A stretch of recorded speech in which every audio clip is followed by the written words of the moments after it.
रोम एक दिन में नहीं बनता, इसको बनने में सदियां लग जाती हैं। सैकड़ों सिपाहियों और गुलामों का खून बहता है। एक जमाना था जब दुनिया का हर 5वां शख्स रोमन था। कितनी अजीब बात है कि एक अंपायर जिसे खत्म हुए, सदियां बीत गई, इसके सिस्टम्स आज तक काम कर रहे हैं।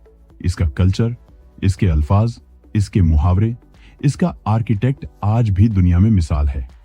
यह वो अंपायर थी जिसने तारीख में पहली बार मॉडर्न स्टैंडिंग आर्मी की बुनियाद रखी, जिसने रियासत को चलाने के लिए पहली बार सेनेट का आविष्कार किया। तकरीबन 5 सदियों तक डेमोक्रेसी को एक अच्छी खासी सूरत में चलाकर दिखाई। कितनी ही मॉडर्न पॉलिटिकल टर्म्स जैसे कि रिपब्लिक, वीटो, सेनेट और डिक्टेटर्स ऐसी हैं जिन्हें रोमन पॉलिटिक्स से आज के इंसान ने लिया है। अंपायर की शुरुआत में यह अपने पीक पीरियड में इसकी आबादी इतनी थी कि दुनिया का हर 5वां शख्स रोमन था। यह किंगडम कुल मिलाकर 2200 साल तक कायम रहा।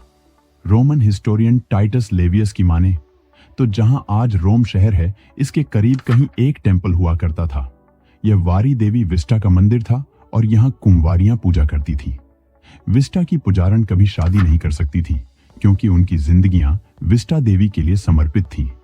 अब इसी मंदिर में एक कुंवारी शहजादी प्रिंसेस रिया सिल्विया भी थी। इस शहजादी को दरअसल महल्ला साजिशों की वजह से मजबूर होकर मंदिर में पुजारन बनकर रहना पड़ रहा था। इस पुजारन शहजादी से मरी देवता मार्स गॉड को मोहब्बत हो गई। दोनों छुप छुपाकर मिलने लगे और इस छुपन छुपाई का नतीजा 2 जुड़वा बच्चों की शक्ल में निकला। इन दोनों लड़कों को रोमुलस और रीमस के नाम दिए गए। कुंवारी रिया सिल्विया शहजादी के 2 बच्चों का पैदा होना टेंपल और शाही दरबार में बिजली बनकर के रहा। बादशाह भी खौफजदा हुआ और मंदिर की तौकीर भी मट्टी में मिल गई। शाही दरबार से हुक्म जारी हुआ कि बच्चों को दरिया में बहा दिया जाए, सो उन्हें एक टोकरी में रखकर बहा दिया गया।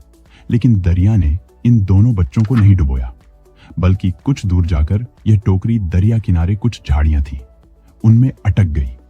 एक जंगली मादा भेड़िया लूपा पानी पीने आई तो उसने दोनों बच्चों को टोकरी में देखा। वो रोमुलस और रिमस को बचाकर ले गई। इसी मादा भेड़िया ने दोनों भाइयों को अपना दूध पिलाया और पाल पोस कर जवान किया। दोनों भाई जिन्होंने मादा भेड़िए का दूध पिया था, वो एक बार टाइबर रिवर के किनारे पर आए। उस वक्त यहां ज्यादा आबादी नहीं थी, कुछ पहाड़ियां थीं और यहां वहां कुछ छोटी मोटी बस्तियां आबाद थीं। दोनों भाइयों ने इस जगह रिवर टाइबर के ईस्टर्न साइड पर मौजूद कई पहाड़ियों में से किसी एक पर एक शहर, एक छोटा सा कस्बा बनाने का फैसला किया। लेकिन यह कस्बा एग्जैक्टली किस जगह, किस पहाड़ी पर बसाया जाए, इस बात पर दोनों में झगड़ा होने लगा। झगड़ा इतना बड़ा कि रेमुलस ने फैसले के लिए अपने भाई रेमस का कत्ल कर दिया। फिर उसने अपनी मर्जी की पहाड़ी के ऊपर अपने नाम रोमुलस से रोम शहर की बुनियाद रखी, कहते हैं। जिस रोज रोम की बुनियाद रखी गई वो 21 अप्रैल 753 ईस्वी की तारीख थी। रोमुलस ने इस कस्बे रोम को फैलाना चाहा तो अब इसके पास लोग ही नहीं थे। इसे संवारने के लिए, इसे ताकतवर बनाने के लिए जाहिर है बड़ी आबादी की जरूरत थी। यहां रोम के एक और अहम फीचर का आगाज होता है, इमिग्रेशन का। जी हां, रोम को तगड़ा शहर और बड़ी आबादी बनाने के लिए रोमस को दूसरे इलाकों से लोगों को लाकर यहां आबाद करना पड़ा, जो कि उसने किया। यहां तक कि उसने जरायम पेशा और भगोड़े फौजियों के लिए भी रोम के दरवाजे बंद नहीं किए। वक्त गुजर रहा था, लोग आ रहे थे, मगर यह रफ्तार इतनी सुस्त थी कि इस छोटी सी आबादी को ताकतवर शहर बनते बनते न जाने कितनी नस्लें लग जाती। फिर दूसरा मसला यह हो रहा था कि इस छोटे से रोम कस्बे के साथ कि इमिग्रेशन की स्कीम में ज्यादातर मर्द ही रोम में आकर बस रहे थे। औरतें तो आती ही नहीं थी, और फिर नौजवान। औरतें तो बिल्कुल नहीं आती थी। तो आबादी में एक इम्बैलेंस हो गया। यहां हुक्मरान रोमस ने एक चाल चली। उसने अपनी बुनियादी स्ट्रेटजी जो उनके खून में थी, उसने शहर के करीब रहने वाले कबीलों से बायन और लेटस के मर्दों को एक जश्न में बुलाया। यह लोग अपनी औरतों को घरों में छोड़कर हल्ला गुल्ला करने के लिए आ गए। रात भर जश्न होता रहा। बेफिक्र की महफिल गर्म रही, लेकिन इस रक्सो मस्ती में मेहमान कबीले के मर्द बिल्कुल नहीं जानते थे कि उनके साथ हादसा हो चुका है, क्योंकि जब वह रोमनों के साथ नाच गा रहे थे तो उसी वक्त उनके कबीले में पीछे रह जाने वाली नौजवान औरतों को रोमिनों ने अगवा करके ले आए थे।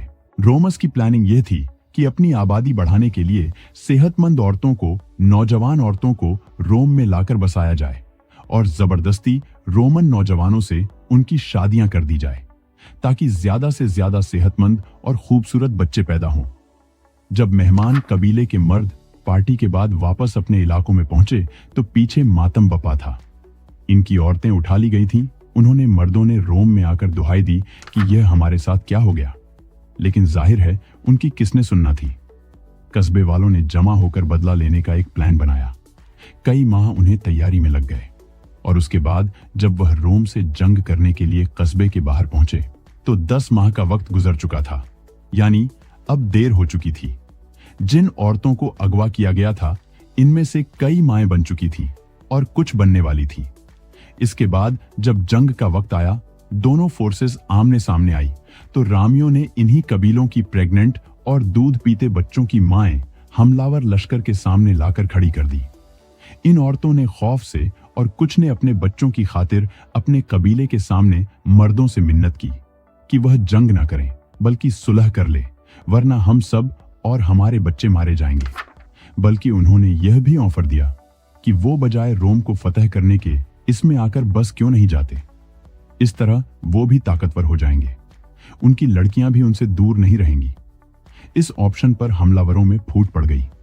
कुछ लड़ाई पर डटे रहे और कुछ ने सुलह की बात करना शुरू कर दी। एग्रीमेंट हो गया और यह लोग रोम में आकर बस गए, रोमन्स बन गए। रोम की आबादी भी बढ़ती गई और रोम का कल्चर भी मुख्तलिफ मिक्स होने से एक नया रंग इख्तियार करने लगा। लोगों में अपने फायदे के लिए कल्चरस को बर्दाश्त करने का हौसला पैदा होने लगा। रोम में आबादियों और कस्बों पर हमला होता रहा और इन्हें अपने अंदर शामिल करके अपना एरिया और अपनी आबादी बढ़ाता चला गया। जब इसकी आबादी 2 और 5,000 के दरमियान कहीं थी तो अलग अलग कबीलों और ग्रुप्स को जोड़ने के लिए रोमुलस ने हर कबीले के एक मुखिया को बाकायदा सरकारी सतह पर सरदार का दर्जा देना शुरू किया। इस सरदार को पात्र कहते थे, जिसका मतलब था बाप। फादर रोमिन्स ने इन तमाम पात्रों को अपना नायब बनाकर इन्हें मशवरे के लिए एक जगह में जमा कर लिया और इस जगह को सेनेट का नाम दिया गया। रोमन सेनेट के अराकी को सेनेटर्स कहा जाता था, जिसमें कबीले के सरदार भी होते थे, अपने अपने कबीले के, लेकिन उनके अलग से बतौर सेनेटर भी एक पहचान और इज्जत बनना शुरू हो गई। कुछ अरसे के बाद कबीलों में सेनेटर्स को चुनने के लिए वोटिंग भी होने लगी। यहां से रोमन में डेमोक्रेसी का एक हल्का फुल्का कल्चर जन्म लेने लगा। इलेक्शंस के लिए अब गिनती की जरूरत हर बार पड़ती थी। सो रोमन्स ने पहले तो अपने तमाम कबीलों और इनके लोगों को गिना काउंट किया। फिर रोमन्स के तमाम मजहब, जितने भी वहां लोग थे, उनके मजहब और उनके देवी देवताओं को शुमार किया। इन सब देवताओं, मजहब और अकाय को अगली कई सदियों में फिर वक्त गुजरने के साथ साथ सिर्फ रोमन गॉड्स ही कहा जाने लगा। हालांकि शुरू में ये कबायली के अलग अलग देवी देवता थे, यानी रोम में कामयाबी से कल्चर ब्लेंडिंग होने लगी थी, तहजीब मिलने लगी थी। ये ब्लेंडिंग, ये उनका मिलना उस वक्त और मजबूत हुआ जब रोमन्स ने पहली बार साल को 12 महीनों में बांटा और हर महीने का नाम अपने अंदर मौजूद फेस्टिवल्स और देवी देवताओं और मजहब के हिसाब से रखा या फिर अपनी गिनती के हिसाब से रखा। जैसा कि उन्होंने शुरू में 10 माह का कैलेंडर जो बनाया था, 12 का नहीं 10 का, और मार्टियस मार्स गॉड के नाम पर एक महीने का नाम रखा, वही जिसे हम अब मार्च कहते हैं। अक्टूबर ऑक्टा से, यानी 8वां महीना उनका था। जनवरी और फरवरी बाद में शामिल हुए और महीने 12 हो गए, तो ये अक्टूबर भी 10वां हो गया, लेकिन नाम इसका आज भी रोमन में 8वां महीना ही है।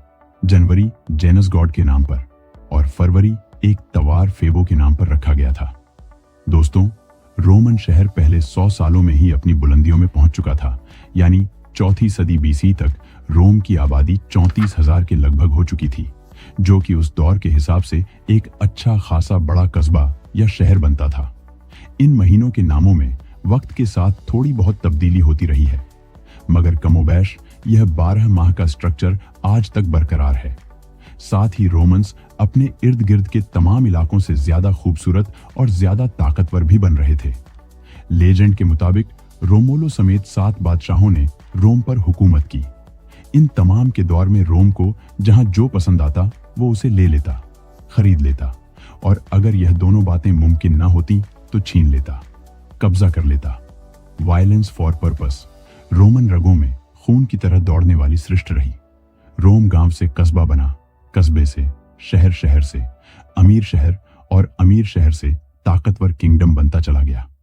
अब इसमें हुक्मरान बादशाह होता था। आखिर रोमस ने भी तो अपने भाई को कत्ल करके ही शहर की बुनियाद रखी थी। यहां अपने तो शुरू से मर रहे थे। सो क्या होने लगा कि एक के बाद एक रोमन बादशाह दूसरे की जगह लेने के लिए ब्रूटल वाले टैक्टिक्स इस्तेमाल करने लगा। ये बादशाह रोमन शहरी पर अपनी मर्जी भी थोपा करते थे और इसके लिए इंतहा हद तक जाते थे। छठे रोमन बादशाह किंग सर्वियर के खिलाफ उसकी एम्बिशियस बेटी और उसके शौहर रकस सुपरबस ने एक साजिश तैयार की। दोनों ने सेनेट में लॉबिंग के जरिए अपने बाप से तख्त लेने के लिए जोर लगाना शुरू कर दिया। अब ज्यादा देर नहीं गुजरी और इस खींचातानी में वायलेस शामिल हो गया। सेनेट में एक ऐसी ही बहस हो रही थी, गर्मा गर्म। इसके दौरान रकस ने अपने सुसर बादशाह को सेनेट की सीढ़ियों से धक्का दे दिया। बादशाह लुढ़कता हुआ नीचे सड़क पर जा गिरा। वहां रकस, सुपरबस और उसकी बेटी के वफादार पहले से मौजूद थे। उन्होंने मिलकर रोमन किंग सर्विस को खूब पीटा। बूढ़ा बादशाह सड़क पर इंतहा जख्मी हालत में पड़ा रहा। हिस्टोरियन लेवी के मुताबिक बादशाह की बेटी चैरी बग्घी पर दौड़ती हुई आई और उसके ऊपर से घोड़ों को दौड़ाते हुई गुजर गई। बादशाह को सड़क पर मरने के लिए छोड़ दिया गया। यहां बादशाह सर्वियर को पीटा गया और मरने के लिए छोड़ दिया गया। इससे आगे वो गली थी जहां उसे कुचला गया। फिर इस सड़क को आज भी रोमन्स मनहूस समझते हैं, इसीलिए उन्होंने इसका नाम विक्स सकला रोड्स मतलब शराय गुना शैतानी सड़क रखा हुआ है। ताकतवर तारकुनिस ने सेनेट में अपने हाम और जंगजू की मदद से मेजॉरिटी मेंबर्स को मजबूर किया कि वो सर्वियर की जगह उसकी बादशाहत पर मोहर लगाएं। सेनेट उसके सामने डरी हुई थी, सो उन्होंने जबरदस्ती के बादशाह को अप्रूव कर दिया। ब्रूटल कंपटीशन में वायलेंस में किंग तारक्विनस विक्टोरियस जीत गया था, सो रोम का नेचुरल किंग बनता भी वही था। सातवां बादशाह किंग टार्कस परबस एक काबिल इंजीनियर भी था। उसने रोम को इर्द गिर्द के तमाम शहरों से अजीम बनाने के लिए इसमें बहुत से कंस्ट्रक्शन प्रोजेक्ट्स शुरू कर दिए। इसकी एक वजह यह भी थी कि रोम सियासी और सामाजिक तौर पर तो बहुत ताकतवर हो गया था, मगर इसका बड़ा हिस्सा अभी तक मट्टी, गारे और लकड़ी से बना था और एक गरीब शहर का मंजर ही पेश करता था। साल का ज्यादातर हिस्सा शहर की गलियां कीचड़ से भरी रहती थी। सो किंग टार्क ने शहर के लिए एक द ग्रैंड डिजाइन बनाया, एक बड़ा मंसूबा बनाया। इस डिजाइन में जो नगीना था वो सबसे बड़े रोमन गॉड जुपिटर मुश्तरी का टेम्पल था। नतीजा ये हुआ कि जमीन के अंदर बगैर ऑक्सीजन के कई कई किलोमीटर तक टनल्स खोदना सीधा सीधा मौत को दावत देने वाली बात थी। ऐसे मंसूबों में गुलामों, कैदियों और गरीब शहरियां से जबरदस्ती इतना काम लिया जाता था कि अक्सर टनल्स खोदने पर लगाए जाने वाले मजदूर खुदकुशी कर लेते थे, मगर टनल्स में नहीं जाते। इसके बावजूद रकस तो एक तरफ उस दौर में कोई बादशाह भी किसी सूरत अपने मंसूबे लोगों की वजह से उनकी हिफाजत के लिए बंद नहीं किया करते थे। उनके मिशंस और एरोगेंस उसी तरह कायम रहती थी जैसे कुछ हुआ ही नहीं। आज रोम में किंग तारक उस दौर की यादगारें, रोमन फर्म और कोलोका मैक्सिमा यूरोपियन के लिए अपनी शानो शौकत का सामान तो है, मगर साथ में भी याद रखना चाहिए कि यह सब किस बेसिस पर किया गया था। रोमन्स किंग तारक से जान छुड़ाना चाहते थे, लेकिन इसके सपोर्टर्स की ताकत से घबराते थे क्योंकि सपोर्टर्स वायलेंट थे। मगर आप जानते हैं कि जब कोई बाहर से नहीं टूट सकता तो उसे अंदर से तोड़ना आसान होता है। ऐसा ही कुछ तारकनिस के साथ हुआ। उसके बेटे का एक जुर्म उसे और बादशाहत के सिस्टम दोनों को ले बैठा। किंग तारक के बेटे सेक्टस ने रोम की एक महल की रानी लुक्रश को जबरदस्ती संबंध बनाने की कोशिश की।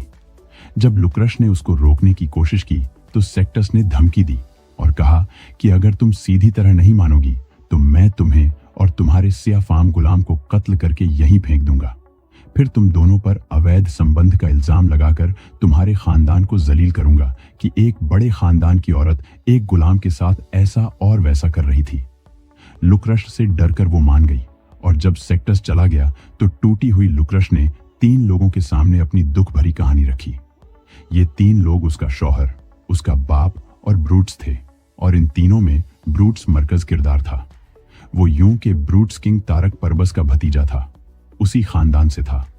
रोम के तख्त की लड़ाई में पावर गेम में तारक उस ब्रूट्स के सगे भाई को कत्ल कर भी चुका था।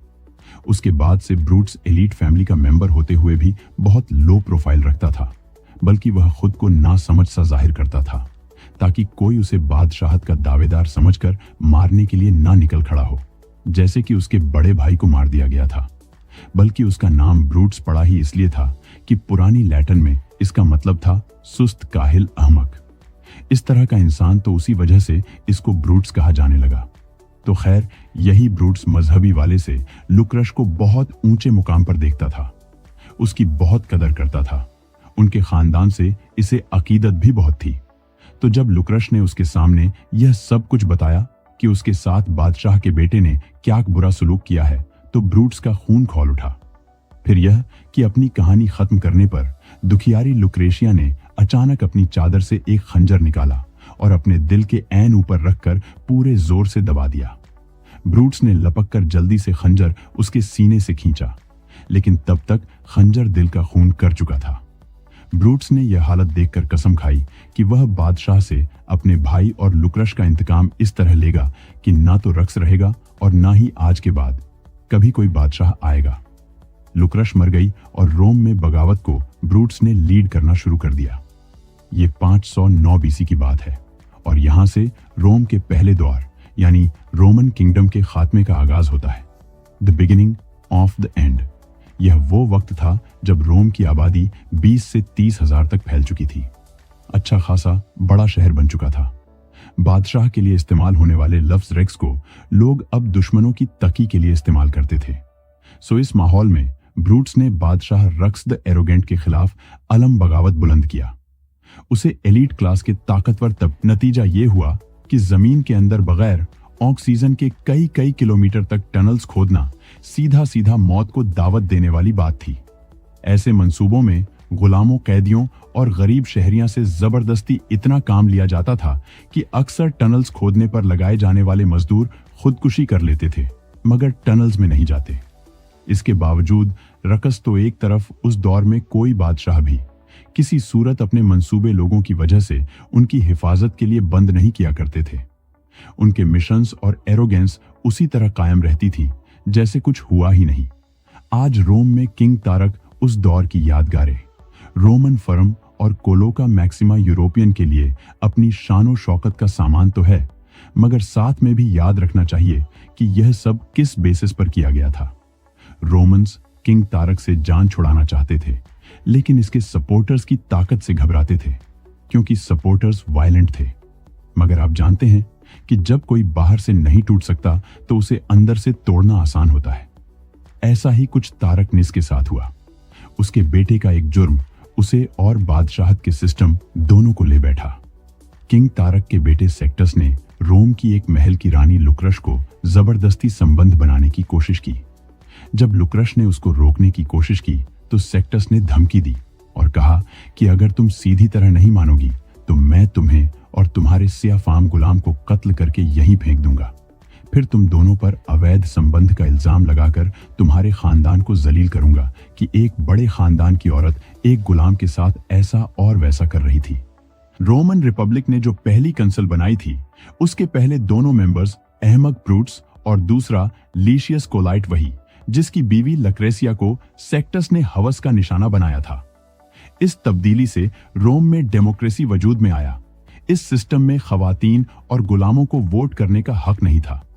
फिर इसमें एक छोटा सा मसला यह भी था कि किसी पॉलिटिकल पोजीशन के लिए एक बुनियादी टेस्ट रख दिया गया था, जिसके लिए मशत इकोनॉमी में बहुत महारत चाहिए होती थी, और यह टेस्ट सिर्फ वही लोग पास कर सकते थे जो खानदानी तौर पर बहुत अमीर थे, जिन्हें बड़ी दौलत या बड़ा कारोबार मैनेज करने का तजुर्बा होता था।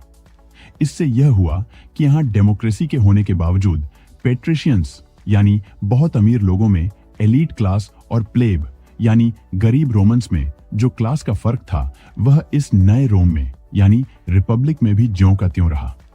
रोमन सोसाइटी दो हिस्सों में बटी रही। प्लेब, गरीब लोग एक एक कमरे के घर में 10 की तादाद में रहते थे, जबकि उसी गली में पेट्रिशियंस, अमीर लोग प्लेब के साथ साथ महल नुमा बड़े बड़े घरों में रहते थे। उनके घर इतने बड़े होते थे कि उनमें 6 या 7 फैमिली मेंबर होते थे और उनकी खिदमत के लिए 100 के करीब गुलाम भी वहीं रहते थे। प्लेब्स और पेट्रिशियंस में यह फर्क दूर करना नामुमकिन था। वो इस तरह के कोई प्लेबियनाइजेशन कभी किसी पेटिशन से अमीर आदमी से एलीट क्लास से शादी नहीं कर सकता था, इनसे कारोबार नहीं कर सकता था।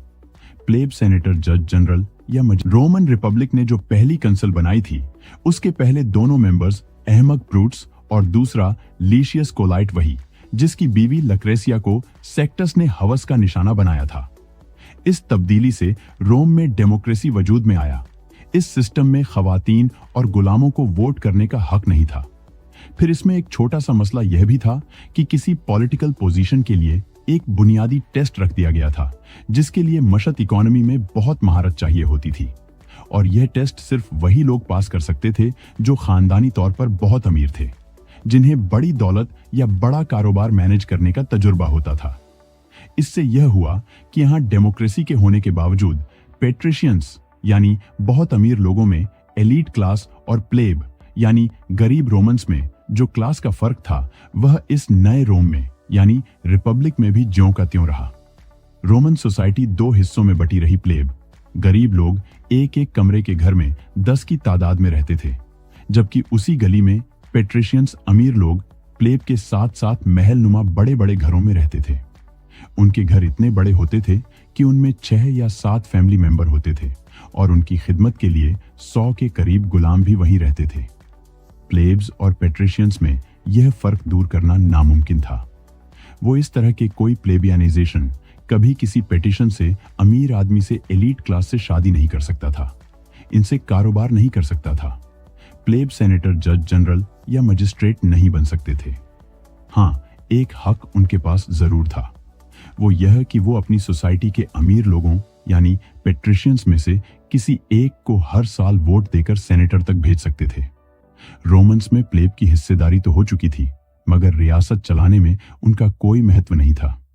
सब कुछ पेट्रिशियंस ही करते थे, एलीट लोग ही करते थे, ट्रिब्यून के नाम से।